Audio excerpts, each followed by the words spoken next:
Previous क्लासमध्ये आपण complete केल्या प्रिपरेशन मेथड कशाच्या, अल्कोहोलच्या. आज आपल्याला कंप्लीट करायचं प्रिपरेशन मेथड कशाच्या, फिनॉलच्या. फिनॉलला वेगवेगळ्या कंपाऊंड पासून कसं काय प्रिपेअर करायचं आहे, कोणकोणत्या प्रिपरेशन मेथड आहे, कोणकोणत्या कमर्शियल मेथड्स आहे, कोणकोणत्या इंडस्ट्रियल मेथड आहे ज्याच्या थ्रू आपण फिनॉलला प्रिपेअर करतो. तर सर्वात पहिली जी प्रिपरेशन मेथड दिली आहे तुमच्या टेक्स्टबुक मध्ये ती आहे डॉस प्रोसेस. लक्षात ही ज्या डॉस प्रोसेस मध्ये करतो काय आपण, क्लोरोबेन्झीन पासून कशाला प्रिपेअर करतो, फिनॉलला प्रिपेअर करतो. क्लोरोबेन्झीन पासून फिनॉलला प्रिपेअर करण्याच्या या मेथडला काय म्हणतो, या प्रोसेसला काय म्हणतो आपण, डॉस प्रोसेस. आणखी एक गोष्ट ह्या प्रोसेस बद्दल की ही जी प्रोसेस आहे ही इंडस्ट्रियल प्रोसेस आहे. या प्रोसेस थ्रूच आपण फिनॉलला प्रिपेअर करतो. कुठे, इंडस्ट्रीमध्ये. इंडस्ट्रीमध्ये बेस्ट प्रोसेस, इंडस्ट्रीमध्ये फिनॉलला प्रिपेअर करण्यासाठी जी बेस्ट प्रोसेस आहे ती आहे डॉस प्रोसेस. आणि जेवढ्याही इंडस्ट्री आहे फिनॉलला जिथे प्रिपेअर केल्या जाते तिथे हीच मेथड युज केली जाते. कोणती, डॉस प्रोसेस. म्हणून डॉस प्रोसेसला आपण इंडस्ट्रियल प्रोसेस सुद्धा म्हणतो. जर विचारला क्वेश्चन की ऍक्च्युअली फिनॉलला प्रिपेअर करण्याची जी इंडस्ट्रियल प्रोसेस आहे ती कोणती आहे, तर ती आहे डॉस प्रोसेस. लक्षात ठेवायचं. या डॉस प्रोसेस मध्ये करतो काय आपण, क्लोरोबेन्झीन पासून फिनॉलला प्रिपेअर करतो. क्लोरोबेन्झीन पासून फिनॉलला प्रिपेअर करण्याची एक अजून मेन प्रोसेस आहे ती आहे रॅशिंग प्रोसेस, जे की आपल्याला कोर्स मध्ये दिली नाही आहे.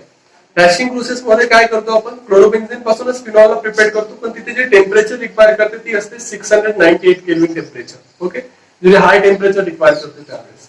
तर इथे जे आपल्याला प्रिपेअर करायचं आहे फिनॉलला, ते फिनॉलला प्रिपेअर करायसाठी काय रिक्वायर करते, क्लोरोबेन्झीन. या ऍक्च्युअल इंडस्ट्रीमध्ये क्लोरोबेन्झीनला सुद्धा प्रिपेअर केल्या जाते.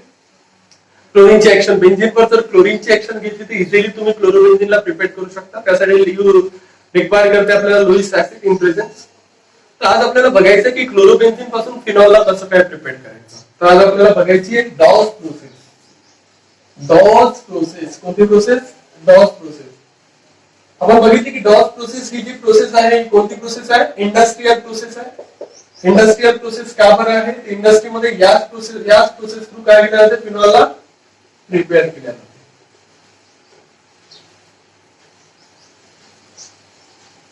Preparations of phenol. फिनॉलला प्रिपेअर करण्याची इंडस्ट्रियल प्रोसेस कोणती आहे, डॉस प्रोसेस. आता या डॉस प्रोसेस मध्ये काय रिक्वायर करते, मी आताच सांगितलं की काय पाहिजे, क्लोरोबेन्झीन. Take a क्लोरोबेन्झीन. क्लोरोबेन्झीन मीन्स काय होते, क्लोरोबेन्झीन मीन्स व्हॉट, बेन्झीन रिंगला काय आहे, बेन्झीन रिंगला काय आहे, बेन्झीन रिंगला कोण असेल, क्लोरीन ऍटम. म्हणजे बेन्झीन रिंगचा जो हायड्रोजन आहे त्या हायड्रोजनला रिप्लेस केलं जाईल कशाने, क्लोरीन ऍटमनी. हा जो कंपाऊंड दिसून राहिला याला काय म्हणतो आपण, क्लोरोबेन्झीन. म्हणजे आपण हॅलोरिन मध्ये पाहिलं, हे जे क्लोरोबेन्झीन्स आहे या क्लोरोबेन्झीन पासून आपल्याला काय प्रिपेअर करायचं आहे, फिनॉलला प्रिपेअर करायचं आहे. कशाला प्रिपेअर करायचं आहे, फिनॉलला. फिनॉल मीन्स व्हॉट,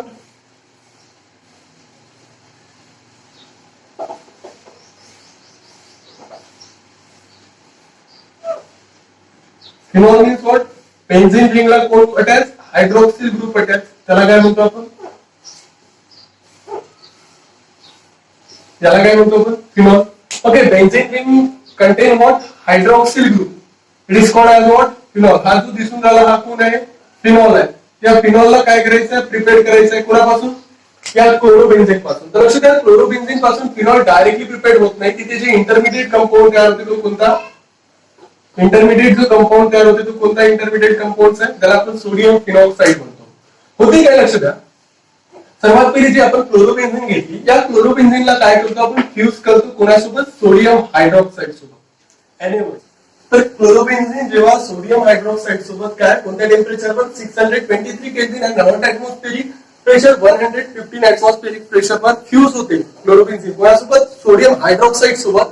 तर त्यावेळेस आपल्याला जो कंपाऊंड मिळते तो कोण मिळते, डायरेक्टली फिनॉल न मिळता इथे जो कंपाऊंड मिळते तो कोणता असते, सोडियम फिनॉक्साइड मिळते. आणि नंतर या सोडियम फिनॉक्साइडचं ऍसिडिफिकेशन करा किंवा याला ट्रीट करा कशासोबत, डायल्यूट HCl सोबत, to get a phenol.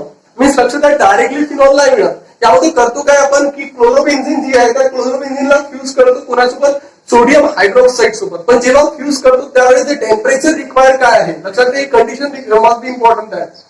Okay, तर कंडिशन काय आहे की टेम्परेचर किती पाहिजे, 623 केल्विन. रेंज राहू शकते याची 623 केल्विन टू 673 केल्विन. ओके, आणि मोठ atmospheric pressure 150 atmospheric pressure to 300 atmospheric pressure इथेपर्यंत. तर ह्या ज्या कंडिशनवर जेव्हा सोडियम हायड्रॉक्साईड सोबत काय होते क्लोरोबेन्झीन फ्यूज होते तर त्यावेळेस कोण मिळते आपल्याला सोडियम फिनॉक्साईड मिळते. आणि या सोडियम फिनॉक्साईडचं जर तुम्ही ऍसिडिफिकेशन करत आहे, काय करत आहे ऍसिडिफिकेशन मी त्याला ट्रीट करत आहे कशासोबत डायरेक्ट HCl सोबत किंवा ऍसिडिफिकेशन जर करत असेल you can return as H3+O. Okay, जेव्हा ऍसिडिफिकेशन करताय सोडियम फिनॉक्साईडचं तर तुम्हाला जो मिळणारा जो कंपाऊंड आहे तो कोण राहील फिनॉल. ज्यासाठी आपण काय करत आहे ही प्रिपरेशन मेथड बघत आहे तो कंपाऊंड म्हणजे कोण फिनॉल. सो या प्रकारचा आपल्याला कोण प्रिपेअर होईल फिनॉल. आणि बाहेर काय निघेल इथे NaCl. ओके, तर लक्ष द्या काय झालं इथे काय केलं आपण क्लोरोबेन्झीन घेतला, या क्लोरोबेन्झीनला फ्यूज केलं कोणासोबत सोडियम हायड्रॉक्साईड सोबत. आणि what temperature and what pressure, temperature and pressure काय होतं त्या कंडिशनच्या वेळेस 623 kelvin temperature and what atmospheric pressure 115 atmospheric pressure. तर या कंडिशनवर जेव्हा आपण फ्यूज केलं क्लोरोबेन्झीनला कशासोबत सोडियम हायड्रॉक्साईड सोबत तर सिंपली काय मिळालं आपल्याला सोडियम फिनॉक्साईड मिळाला.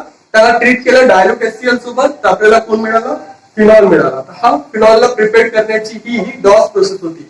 या प्रोसेस थ्रू आपण इंडस्ट्रीमध्ये फिनॉलला प्रिपेअर करतो. आता या मागचं जे मेकॅनिझम आहे ते मेकॅनिझम म्हणून बघू की ऍक्च्युअल कशी काय क्लोरोबेन्झीन फिनॉल मध्ये कन्वर्ट होते.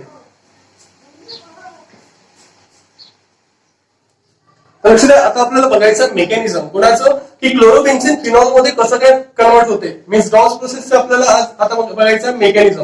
लक्ष द्या, मेकॅनिझम प्रिटेंड करायचं नाही, फक्त आपल्याला कळायला पाहिजे की ऍक्च्युअल क्लोरोबेन्झीन फिनॉल मध्ये कसं काय कन्वर्ट होते.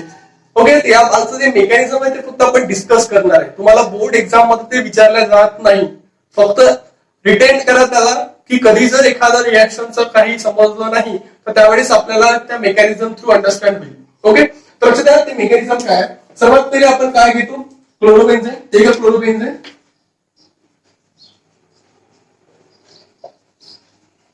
तर लक्ष द्या हे क्लोरोबेन्झीन आहे. Consider this one is what chlorobenzene, benzene ring containing what chlorine atom. This is what chlorobenzene. याला काय म्हणतो आपण क्लोरोबेन्झीन. आता लक्ष द्या क्लोरोबेन्झीनला फ्यूज करतो आपण कशासोबत सोडियम हायड्रॉक्साईड सोबत. तर हा जो सोडियम हायड्रॉक्साईड आहे तर सोडियम हायड्रॉक्साईड काय देते आपल्याला OH- आहे, इझिली देते. आता लक्ष द्या होते काय की हा जो OH- आहे ना हे इथे जो कार्बन आहे त्या कार्बन पाशी कोण आहे हायड्रोजन ऍटम आहे. हा जो हायड्रोजन ऍटम आहे त्या OH आहे याला पाहिजे कोण हायड्रोजन H+, इझिली मिळाला तर H2 बाहेर निघते. तर त्यावेळेस होते काय हे जे बॉन्डेड इलेक्ट्रॉन आहे दोनचे दोन्ही कोणाकडे शिफ्ट होते. हे जे बॉन्डेड हायड्रोजन काय करते आपले दोनचे दोन्ही इलेक्ट्रॉन कोणाकडे शिफ्ट कोणाला देते कार्बनला. जसे दोनचे दोन्ही इलेक्ट्रॉन कार्बनला दिल्यानंतर हा कशामध्ये कन्वर्ट होऊन जाते H+. हा H+ आणि H2 काय होते बाहेर निघते आणि काय मिळेल इथे कंपाऊंड. इथे काय झालं दोन्ही इलेक्ट्रॉन दिल्यानंतर इथे कोणतं चार्ज झाला निगेटिव्ह. ओके, आणि इथे कोण येतायचं आहे क्लोरीन एटम. या प्रकारचं कंपाऊंड मिळते बरोबर. आणि बाहेर काय लिहून झालं वॉटर H+ आणि OH- H2 बाहेर निघाला. आता होते काय लक्षात आहे जेवढेही हॅलोजन ऍटम्स आहेत क्लोरीन ब्रोमीन म्हणा हे सर्व जे हॅलोजन ऍटम आहे चांगले लिव्हिंग ग्रुप आहे. त्यामुळे काय करते हा कार्बन ऍटम काय करते इलेक्ट्रॉनला फेकते इकडे. इलेक्ट्रॉनला इकडे फेकल्यानंतर हा क्लोरीन काय होते इझिली लिव्ह होते कारण हा चांगला लिव्हिंग ग्रुप आहे. त्यामुळे काय होणार इथे एक कंपाऊंड तयार होणार ज्याला आपण काय म्हणतो इंटरमिडिएट असते. या प्रोसेसचा इंटरमिडिएट आहे त्याला आपण काय म्हणतो बेन्झाईम. लक्ष द्या हा क्लोरीन ऍटम लिव्ह झाल्यानंतर काय होते ते ट्रिपल बॉन्डचं फॉर्मेशन होते आणि याच कंपाऊंडला काय म्हणतो आपण बेन्झाईम म्हणतो. काय म्हणतो बेन्झाईम. हा इंटरमिडिएट आहे या प्रोसेसचा. सर्वात पहिले काय झालं की क्लोरोबेन्झीन मध्ये जो हायड्रोजन होता हा हायड्रोजनला काय केलं आपले दोनचे दोन इलेक्ट्रॉन कार्बनला दिले कशामध्ये कन्वर्ट झाला H+ मध्ये आणि OH काय H2 बाहेर निघाला. या प्रकारचा काय तयार झाला एक कंपाऊंड तयार झाला. त्या कंपाऊंड मध्ये काय होते की हे जो कार्बन आहे इलेक्ट्रॉन फेकते कार्बनकडे त्यावेळेस क्लोरीन ऍटम काय होते बाहेर निघते. इलेक्ट्रॉन का बरं थ्रू करून राहिला कारण ऍक्च्युअल हा कार्बन तर 5-5 बॉन्ड फॉर्म करणार नाही, 4 ऑलरेडी फॉर्म झाले आहे, 5वा बॉन्ड फॉर्म करू शकत नाही. पण क्लोरीन ऍटम चांगला लिव्हिंग ग्रुप आहे त्यावेळेस काय करते कार्बन ऍटम इलेक्ट्रॉनला थ्रू करते आणि एक इंटरमिडिएट कंपाऊंड एक इंटरमिडिएट स्पीसीज तयार करते ज्याला आपण काय म्हणतो बेन्झाईम म्हणतो. ओके, लक्षात घ्या ब्रॉन्झ प्रोसेस मध्ये जी इंटरमिडिएट जे स्पीसीज आहे ती कोण आहे बेन्झाईन. आता होते काय लक्षात द्या बेन्झाईन फॉर्म झाल्यानंतर ही बेन्झाईन काय करते बेन्झाईन ट्रीट करते कशासोबत ओएच. आपल्याला माहित आहे की ऍक्च्युअल NaOH चे जर मोल घेत आहे आपण फ्यूज करत आहे तर NaOH चे खूप सारे मोल आहेत मीन्स OH मायनस आयन सुद्धा खूप राहील. तर त्यामुळे होते काय लक्षात द्या हा जो OH मायनस आयन आहे हा OH मायनस आयन अटॅक करते मीन्स होते काय इथे हा जो हे दोनची दोन्ही इलेक्ट्रॉन आहे दोनची दोन्ही इलेक्ट्रॉन कुठे शिफ्ट होते इकडे शिफ्ट होते मीन्स याच्यावर कोणता चार्ज येईल पॉझिटिव्ह इथे कोणता येईल निगेटिव्ह. तर हे जे OH मायनस आहे कुठे अटॅक होते इथे मीन्स काय होईल इथे फॉर्मेशन कशाचं होईल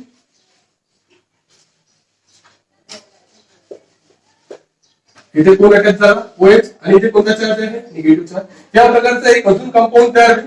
आता कंपाऊंड तयार झाल्यानंतर इथे लक्ष द्या हा जो आहे हा कोण आहे ऍसिडिक हायड्रोजन आहे. ऍसिडिक हायड्रोजन इझिली काय देते H+ आयन देते. मग हा जर हायड्रोजन काय केलं आपले दोनचे दोन्ही इलेक्ट्रॉन ऑक्सिजनला जर काय करत असेल देत असेल हे दोनचे दोन्ही इलेक्ट्रॉन जर हायड्रोजन ऑक्सिजनला देत असेल त्याच्यावर कोणता चार्ज निगेटिव्ह आणि हा पॉझिटिव्ह. H+ हा काय करेल कुठे शिफ्ट होईल या कार्बनकडे आणि ते जो कंपाऊंड तयार होईल तो कोण राहील इथे कोण आहे H हायड्रोजन इथे अटॅच झाला आणि इथे कोण आहे oxygen negative charge. Okay so simply जवळपास पोहोचलो आपण. आणि सोल्युशन्स मध्ये आपल्याला माहिती आहे की Na+ आणि OH मायनस आहे OH मायनस यूज केले आता राहिलं कोण सोल्युशन मध्ये Na+ ऑलरेडी आहे.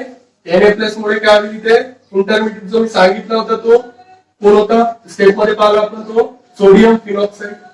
हा सोडियम फिनॉक्साइड तयार होईल आणि या सोडियम फिनॉक्साइडचं जेव्हा आपण काय करतो ऍसिडिफिकेशन करतो किंवा ट्रीट करतो कोणासोबत डायल्यूट HCl सोबत किंवा ऍसिडिफिकेशन करतो. ओके तर आपल्याला कोण मिळते इथे फिनॉल मिळते. हा फिनॉल मिळाला आणि बाहेर काय निघालं NaCl. त्या प्रकारचं हे मेकॅनिझम आहे. मेकॅनिझम खूप सिंपल आहे फक्त आपल्याला लक्षात ठेवायचं असं.